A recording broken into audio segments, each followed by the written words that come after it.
ओम शांति। यदि मिले तारीख 7/8/2024। मीठा मीठा पाप करे जो बनता मीठी मीठी बार याची यात्रा साईं तव्हांजी कमाई जमा थींदी आहे। तव्हां घाटे सां फ़ाइदे में ईंदा आहियो। विश्राम मालिक ठहींदा आहियो। कृष्णा सत जो संग तारे कुसंग बोरे। इन जो अर्थ छा आहे? उत्तर जॾहिं तव्हां ॿारनि खे सत जो संग अर्थात बाप जो संग मिलंदो आहे तॾहिं तव्हांजी चढ़ती कला थी वेंदी आहे। रावण जो संग कुसंग आहे। उन जे संग सां तव्हां हेठि किरंदा आहियो अर्थात रावण तव्हांखे डुबोईंदो आहे। बाप पार वठी हलंदा आहिनि। बाप जी बि कमाल आहे जो सेकेंड में अहिड़ो संग ॾींदा आहिनि जंहिंसां तव्हांजी सदगति थी वेंदी आहे। हिन करे उन्हनि खे जादूगर बि चइबो आहे। ओम शांति। ॿार यादि में वेठा हुया, इन खे चइबो आहे यादि जी यात्रा। बाप चईंदा आहिनि योग अक्षर कामों में न लायो, बाप खे यादि करो। उहो आहे आत्माउनि जो बाप परम पिता पतित पावन। हुन पतित पावन खे यादि करणो। बाप चईंदा आहिनि देह जे सभु संबंध छॾे हिकु मूंखे यादि करो। चईंदा आहिनि तव्हां मरियो मरी वई दुनिया। देह सहित देह जे जो बि संबंध आदि आहिनि ॾिसण में ईंदा आहिनि उन्हनि खे यादि न करो। हिकु बाप खे ई यादि करो त तव्हांजा सभु पाप जली वेंदा। तव्हां जन्म जन्मांतर जी पाप आत्मा आहियो न। इहे पाप आत्माउनि जी दुनिया आहे। सत्युग पुण्य आत्माउनि जी दुनिया। हाणे पाप सभु कटे करे पुण्य कीअं जमा थिए? बाप जी यादि सां ई जमा थींदा। बाप जी यादि सां ई कटंदा। आत्मा में मन बुद्धि त आहे त आत्मा खे बुद्धि सां बाप खे यादि करिणो आहे। बाप चईंदा आहिनि तव्हांजा जो बि मित्र संबंधी आहिनि उन्हनि सभिनि खे भुलिजो। असां पंहिंजी बुद्धि सां पहिरियों छा छा यादि कंदा हुआसीं न, काॾे काॾे बुद्धि हली वेंदी हुई कंहिं वटि। उहो ई असांखे हाणे बुद्धि द्वारा बाप खे यादि करिणो आहे। बाप चईंदा आहिनि तव्हांजा जो बि मित्र संबंधी आहिनि उन्हनि खे भूलो। उहे सभु हिक ॿिए खे दुख ॾींदा आहिनि। हिकु पाप कंदा आहिनि जो काम कटारी हलाईंदा आहिनि। ॿियो पाप कंदा आहिनि जो बाप सर्व जो सदगति दाता आहे। ॿारनि खे बेहद जो सुख ॾींदा आहिनि अर्थात स्वर्ग जो मालिक ठाहींदा आहिनि। उन्हनि खे सर्वव्यापी चई ॾींदा आहिनि। त असां कहिड़ा ॿ पाप कंदा आहियूं? हिकु त दुनिया में माण्हू काम कटारी हलाईंदा आहिनि। इहा सभिनि खां वॾो पाप आहे। ॿियो माण्हू छा कंदा आहिनि कि जो बाबा असांजी सदगति कंदो आहे सर्व जी। ॿारनि खे बेहद जो सुख ॾींदो आहे, स्वर्ग जो मालिक ठाहींदो आहे। अहिड़े बाप खे असां सर्वव्यापी चई ॾींदा आहियूं। इहा पाठशाला आहे न, तव्हां आया आहियो इहे पढ़णु। इहे लक्ष्मी नारायण आहे असांजी एम ऑब्जेक्ट। असां हिते छो आया आहियूं? बाबा खां पढ़ाई पढ़णु। कल्ह बि बाबा चई न कि मां ईश्वरीय विद्यालय खोलियो आहे। मेरी बि बाबा चई कि हाणे यूनिवर्सिटी मां खोली आहे जिते तव्हांखे पढ़ाई पढ़णी आहे। ऐं सभिनि खां वॾी पाठशाला मधुबन। इहा पाठशाला आहे, तव्हां आया आहियो हिते पढ़णु। इहा लक्ष्मी नारायण आहे असांजी एम ऑब्जेक्ट। ॿियो कोई ईअं चई न सघे। तव्हां ॼाणंदा आहियो हाणे असांखे पवित्र ठही पवित्र दुनिया जो मालिक ठहिणो। हीअ लक्ष्मी नारायण असांजी एम ऑब्जेक्ट आहे। असांखे अहिड़ो ठहिणो आहे। असां ई विश्व जा मालिक हुयासीं। पूरा 5000 वर्ष थिया आहिनि न कि असां विश्व जा मालिक हुयासीं। 5000 वर्ष पहिरियों देवी देवता विश्व जा मालिक हुया। केतिरो ऊच पद आहे न। ज़रूरु बाप ई ठाहींदा। हाणे अगरि लक्ष्मी नारायण अची करे पंहिंजो राज्य करनि त माण्हू मञंदा? लक्ष्मी नारायण जी चईंदा मुंहिंजे राज्य में सभु पवित्र रहो, ईअं ईअं कपिड़ा पायो, ईअं ईअं खाओ, सभु मञंदा? मञनि था। जॾहिं मूर्तियुनि जी पूजा करनि था, घर में रखनि था, थोरा ॾींहं पूजा कंदा, थींदो न उहो समय, उस समय ओसि ताईं माण्हू पवित्र रहे, व्रत जब तीर्थ कंदो आहे, ओसि ताईं लसन प्याज न खाए, वरी खाइण लॻी वेंदो आहे। त बाबा चवनि था ॾिसो देवी देवता ऐं विश्व जा मालिक हुया, केतिरो ऊच पद आहे न, ज़रूरु बाबा ई ठाहियो हुनई न। त सतयुग में उन्हनि जे लाइ जॾहिं देवी देवता आहिनि, असां आत्मायूं दैवी गुण वारा थी वेंदासीं, त उन समय ॿियो कोई आत्मा हूंदी ई न, सिर्फ़ु उहे ई हूंदा जेके दैवी गुण धारण कनि।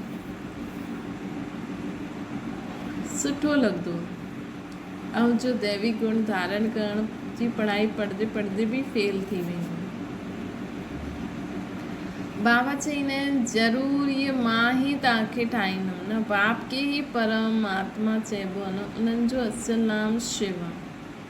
पोइ ॾाढा नाम रखी छॾिया अथनि, जीअं बॉम्बे में बबुलनाथ जो मंदरु अर्थात काटन जे जंगल के फूलनि जो बगीचो ठाहिण वारो बबुलनाथ आहे न, त उन्हनि जो असली नाम शिव आहे। इन्हनि में प्रवेश कंदा आहिनि त बि उन्हनि जो नाम शिव ई आहे। तव्हांखे हिन ब्रह्मा खे यादि न करिणो,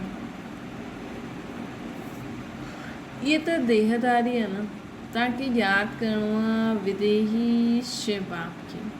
तव्हांजी आत्मा पतित ठही आहे, उनखे पावन ठाहिणो। चईंदा बि आहिनि महान आत्मा पाप आत्मा, महान परमात्मा न चईंदा आहिनि, महान परमात्मा न चईंदा आहिनि, महान आत्मा पाप आत्मा चईंदा आहिनि। पंहिंजे खे परमात्मा व ईश्वर बि कोई चई न सघे। चईंदा बि आहिनि महात्मा पवित्र आत्मा, अॼुकल्ह त चई ॾींदा आहिनि शिवोहम शिवोहम। काथे पहिरियों सिर्फ़ु चईंदा हुया महान आत्मा पुण्य आत्मा, काथे हाणे माण्हुनि केॾो रोलो करे छॾियो।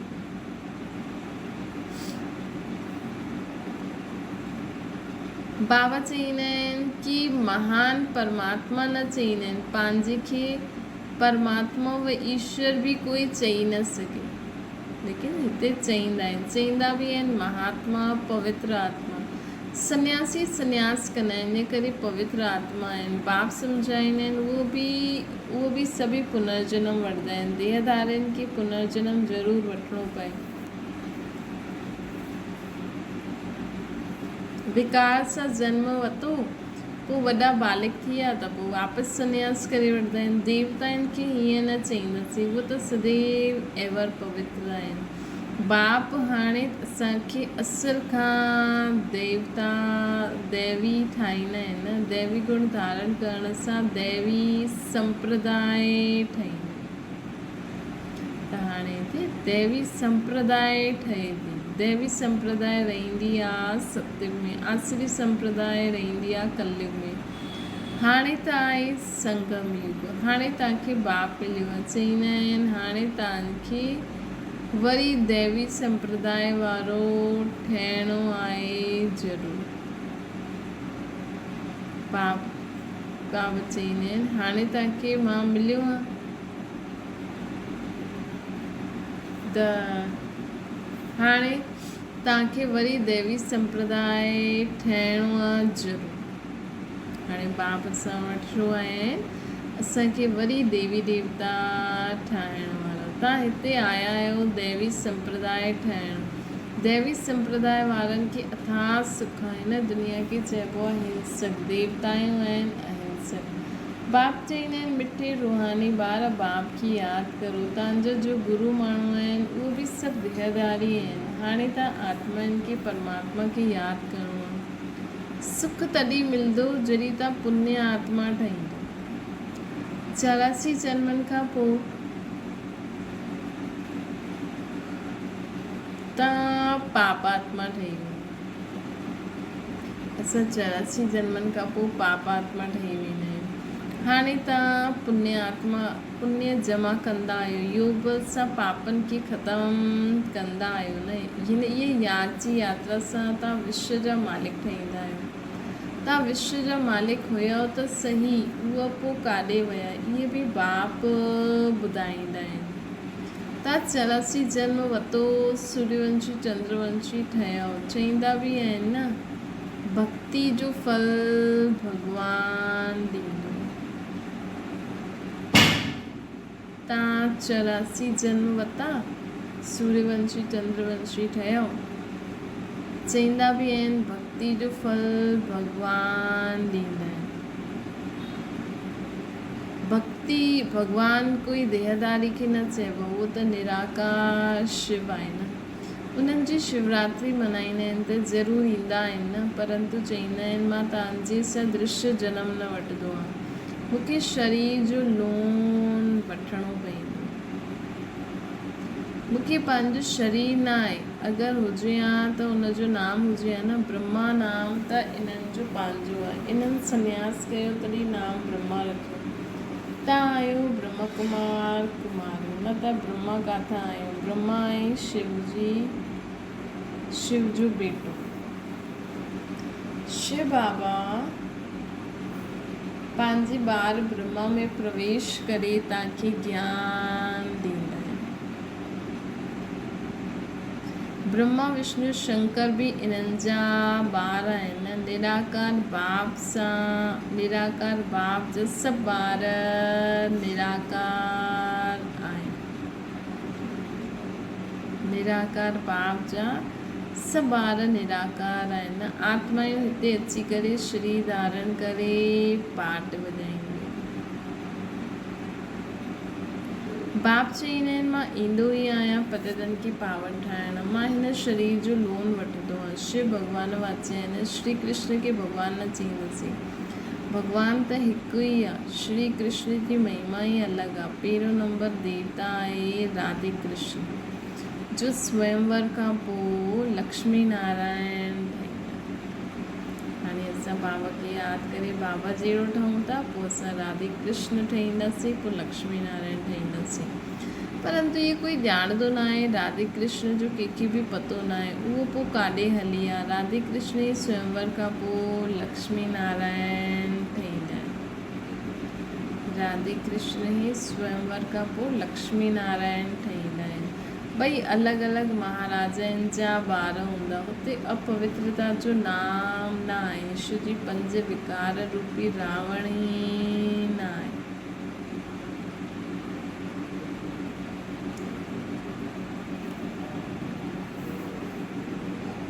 उहो आहे ई राम राज्य। हाणे बाप आत्माउनि खे चईंदा आहिनि कि मूंखे यादि करो त तव्हांजा पाप कटिजंदा।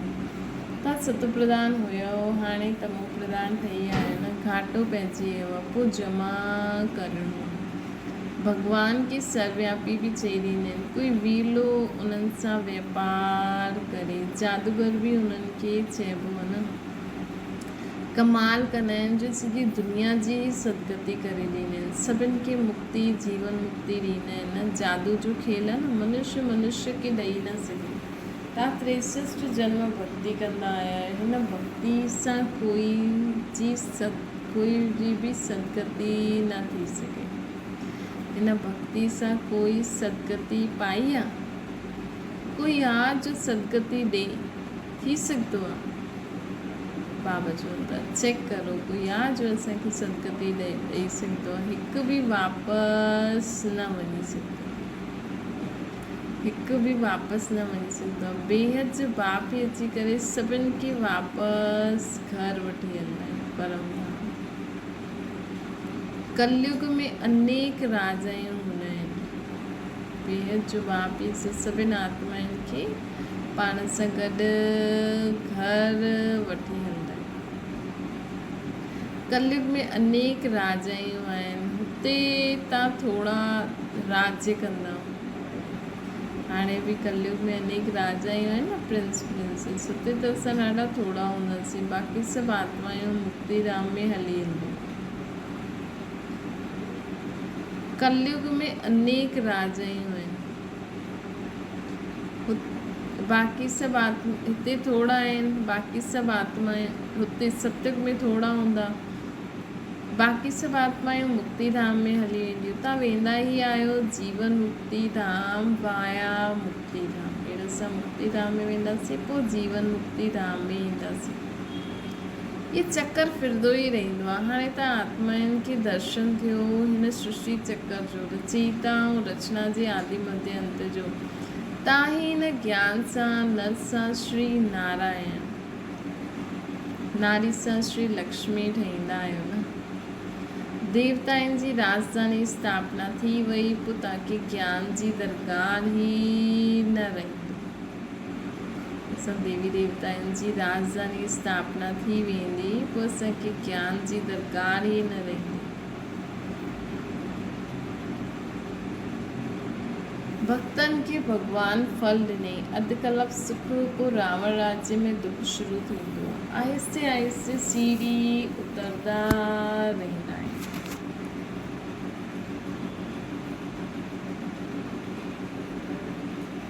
तव्हां सतयुग में आहियो त बि हिकु ॾींहुं जो बीतियो सीढ़ी उतरणी हूंदी आहे। सिर्फ़ु हाणे ई असांजी चढ़ती कला आहे, पोइ सतयुग खां उतरती कला शुरू थी वेंदी। तव्हां 16 कला संपूर्ण ठहींदा आहियो, पोइ सीढ़ी उतरंदा रहंदा आहियो। सेकेंड बाय सेकेंड टिक टिक थींदी रहंदी आहे, सेकेंड बाय सेकेंड टिक टिक थींदी रहंदी आहे, उतरंदा ई वेंदा आहियूं। समय बीतो बीतो हिन जॻह अची करे पहुची वियो। हुते बि जो अहिड़ा ईअं ई घड़ियूं, हुते बि त ईअं ई घड़ियूं बीतदी वेंदियूं। असां सीढ़ी चढ़ंदा आहियूं हिकदमि फट सां, ऐं उतरंदा आहियूं धीरे धीरे धीरे। पोइ सीढ़ी उतरणी आहे जूं मिसल। बाप चवंदा आहिनि मां सर्व जी सदगति करण वारो आहियां। बाप चवंदा आहिनि मां सर्व जी सदगति करण वारो आहियां। मनुष्य जी सदगति करे न सघे, छोजी वो विकार सां पैदा थींदा आहिनि न। पते त आहिनि वास्तव में श्री कृष्ण खे ई सचो महात्मा चईंदासीं। इहे महात्मा माण्हू त बि विकार सां जन्म वठी करे पोइ संन्यास कंदा आहिनि। उहो त शुरू खां ई निर्विकारी आहे, जन्म बि निर्विकारी तरीक़े सां थींदो। उहो त देवता आहिनि, देवता आहिनि त सदैव पवित्र रहंदा आहिनि, उन्हनि में कोई विकार हूंदो न आहे। उन्हनि खे चइबो आहे निर्विकारी दुनिया, हिनखे चइबो आहे विकारी दुनिया। ॿ प्योरिटी चलन, नो प्योरिटी। हाणे जी आत्मा जी विकारी दुनिया में नो प्योरिटी, चलन केतिरी ख़राबु आहे। देवताउनि जी चलन ॾाढी सुठी हूंदी आहे, सभु उन्हनि खे नमस्ते कंदा आहिनि। कैरेक्टर्स उन्हनि जा सुठा आहिनि, तॾहिं त अपवित्र मनुष्य हुन पवित्र देवताउनि जे अॻियां मथो टेकंदा आहिनि। बावजूदा कि ॾिसो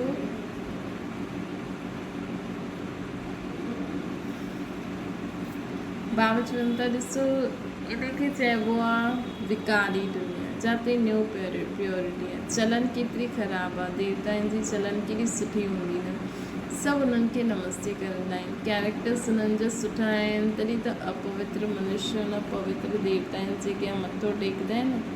तॾहिं त हाणे त लड़णु झगड़णु छा लॻो पियो आहे, ॾाढो हंगामो आहे। हाणे त रहण जी जॻह बि न आहे। चाहींदा आहिनि मनुष्य कम थियनि, परंतु इहे त बाप जो ई कमु आहे।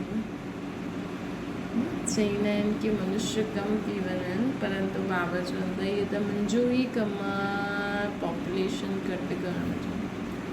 सत्युग में ॾाढा थोड़ा मनुष्य हूंदा, एतिरा सभु शरीर जी होलिका थी वई। हिते सभु शरीरनि जी होलिका थी वई, बाक़ी सभु आत्मायूं मथे हली वेयूं।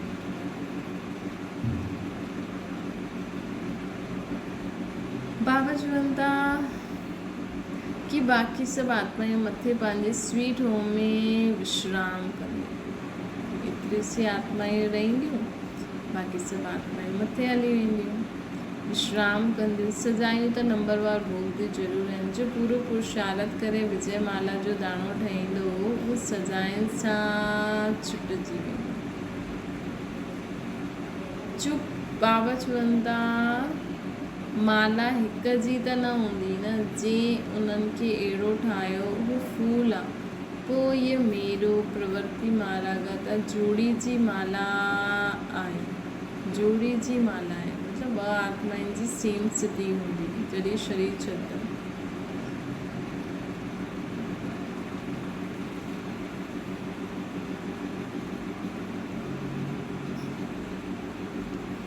मतलब जोड़ी जीअं हूंदी तीअं जोड़ी ठहे, थोड़ी बहुत हेठि मथे हूंदी भई नारायण और लक्ष्मी, पर हिकु आत्मा लक्ष्मी बि ठहींदी त नारायण बि ठहींदी न, त 8 रत्ननि जी थोरो बहुत अॻियां पुठियां हूंदो। सिंगल जी माला न हूंदी आहे, सन्यासियुनि जी माला न हूंदी आहे, उहो निवृत्ति मार्ग वारा आहिनि, उहो प्रवृत्ति मार्ग वारनि खे ज्ञान न ॾेई सघनि। पवित्र ठहिण लाइ उन्हनि जो हद जो संन्यास आहे, उहो हठ योगी आहिनि। इहा आहे राजयोग। राजई प्राप्त करण लाइ बाप तव्हांखे राजयोग सेखारींदा आहिनि। बाप हर 5000 वर्ष पोइ ईंदा आहिनि। अधु कलाक तव्हां राज ई कंदा आहियो सुख में, पोइ रावण राज्य में आहिस्ते आहिस्ते तव्हां दुखी थी वेंदा आहियो। इनखे चइबो आहे दुख सुख जो खेल। अधु कलाक तव्हां राज ई कंदा आहियो सुख में, पोइ दुख शुरू थी वेंदो, इनखे चइबो आहे सुख दुख जो खेल। तव्हां पांडवनि खे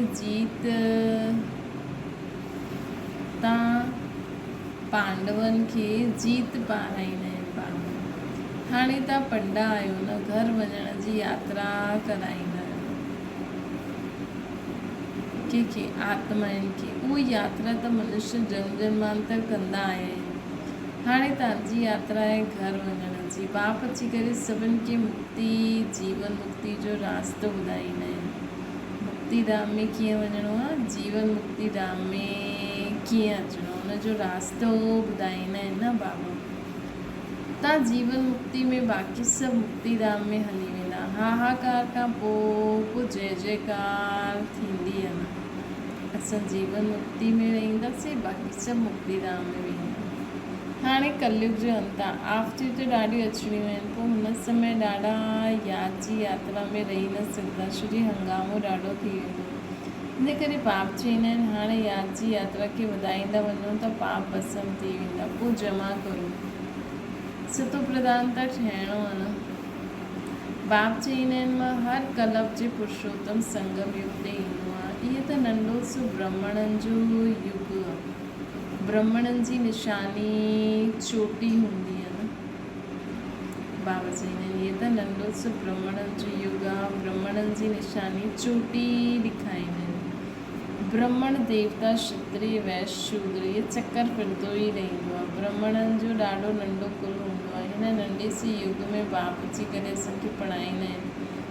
तव्हां ॿार बि आहियो त स्टूडेंट बि आहियो, फॉलोअर्स बि आहियो, हिक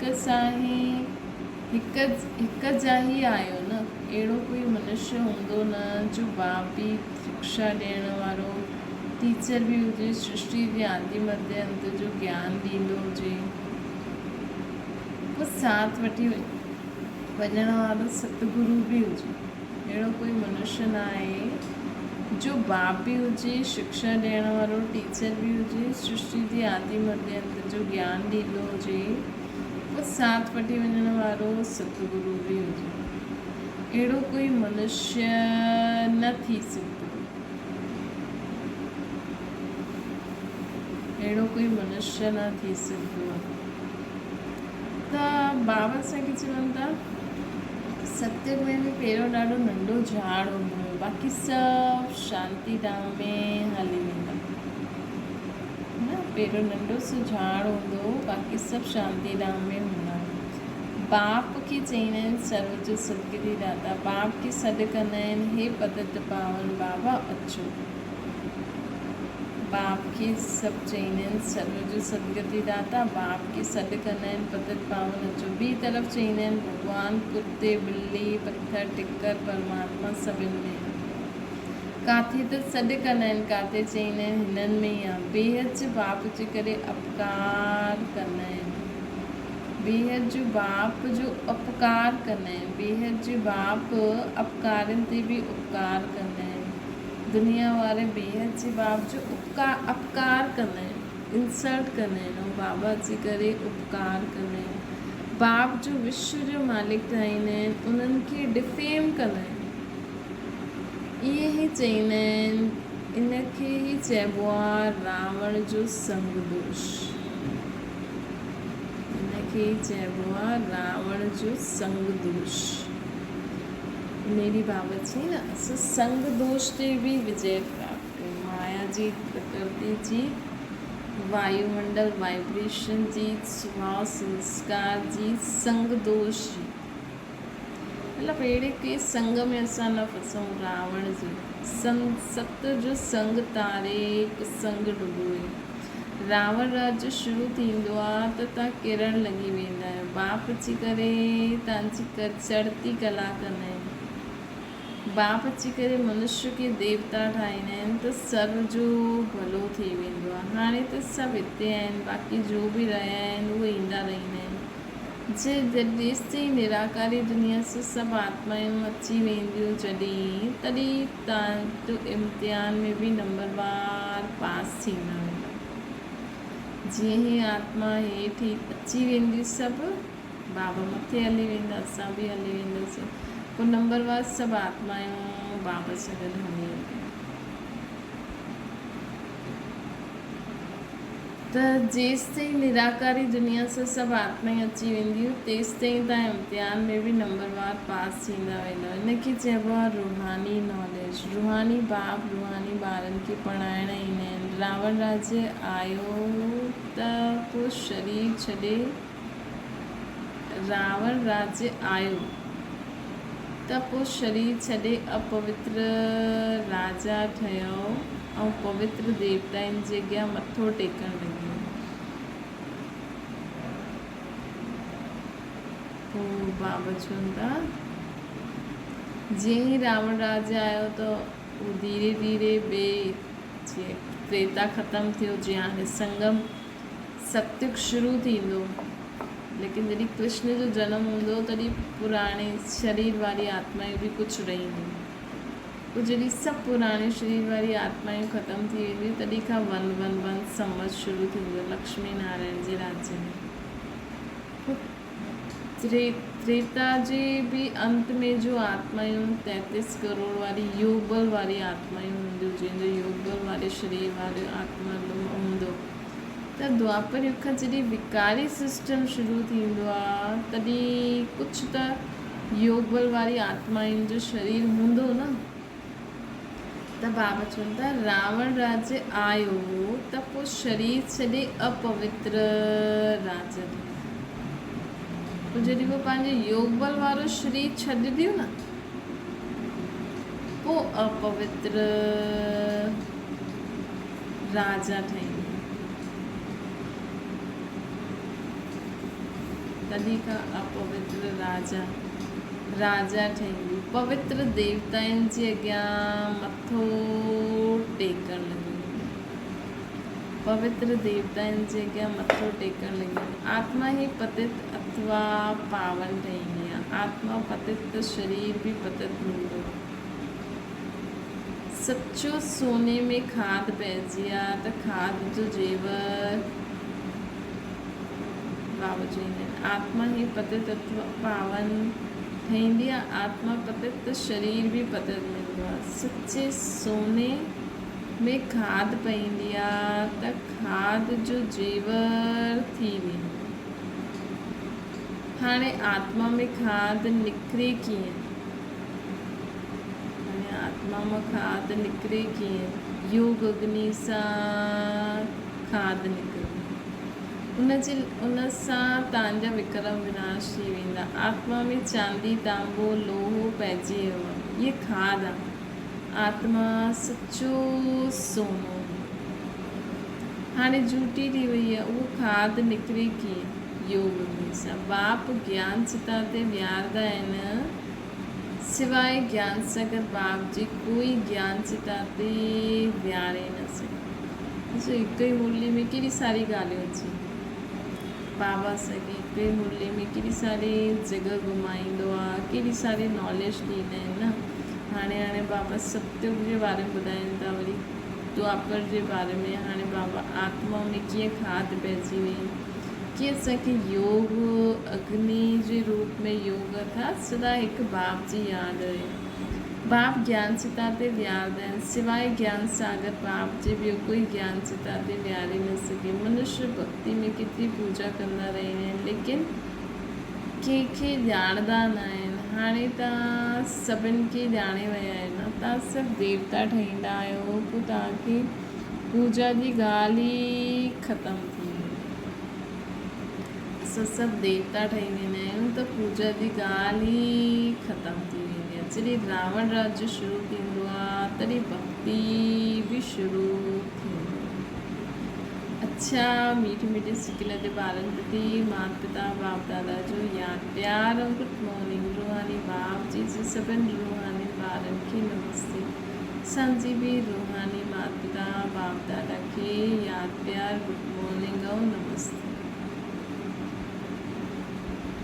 धारणा जे लाइ मुख्य सार सजायुनि सां मुक्त थियण जे लाइ विजयमाला जो दानो ठहिण जो पुरुषार्थ करिणो आहे। रूहानी पंडो ठही सभिनि खे शांति धाम घर जी यात्रा कराइण। ॿियो आहे यादि जी यात्रा खे वधाईंदे वधाईंदे सभु पापनि सां मुक्त थी वञणु। योग अग्नि सां आत्मा खे सचो सोनो ठाहिणु। सतो प्रदान ठहिणो। वरदान हर घड़ी की अंतिम घड़ी समझी सदा एवर रेडी रहण वाला तीव्र पुरुषार्थ। पंहिंजी अंतिम घड़ी जो कोई भरोसो न आहे, इन करे हर घड़ी खे अंतिम घड़ी सम्झंदे हुए एवर रेडी रहो। एवर रेडी अर्थात तीव्र पुरुषार्थ। एवर रेडी अर्थात तीव्र पुरुषार्थ। एवर ईअं न सोचो कि अञा त विनाश थियण में कुझु टाइम लॻंदो पोइ तयारु थी वेंदासीं। न, हर घड़ी अंतिम घड़ी। इन करे सदा निर्मोही निर्विकल्प निर्व्यर्थ व्यर्थ बि न हुजे तॾहिं चईंदासीं एवर रेडी। तॾहिं चईंदासीं एवर रेडी। कोई बि कार्य रहियल हूंदो लेकिन पंहिंजी स्थिति सदा कोई भी कार्य रहे। बाबा चवनि था कि हर घड़ी अंतिम घड़ी है, इन करे सदा निर्मोही निर्विकल्प निर्व्यर्थ व्यर्थ भी न आहे तॾहिं चईंदासीं एवर रेडी। ॿियो बाबा असांखे चवनि था कोई भी कार्य अगरि रहियल बि आहिनि अञा ताईं लेकिन असांजी स्थिति सदा उपराम हुजे, जो थींदो उहो सुठो ई थींदो, सदा इहे यादि रहे। स्लोगन आहे पंहिंजे हथ में लॉ ठाहिण भी क्रोध जो अंश। कोई भी ॻाल्हि थिए तव्हां बाबा खे वॾनि खे रिपोर्ट ॾियो, ख़ुदि लॉ न ठाहे। अच्छा ओम शांति। बाबा खे यादि करो।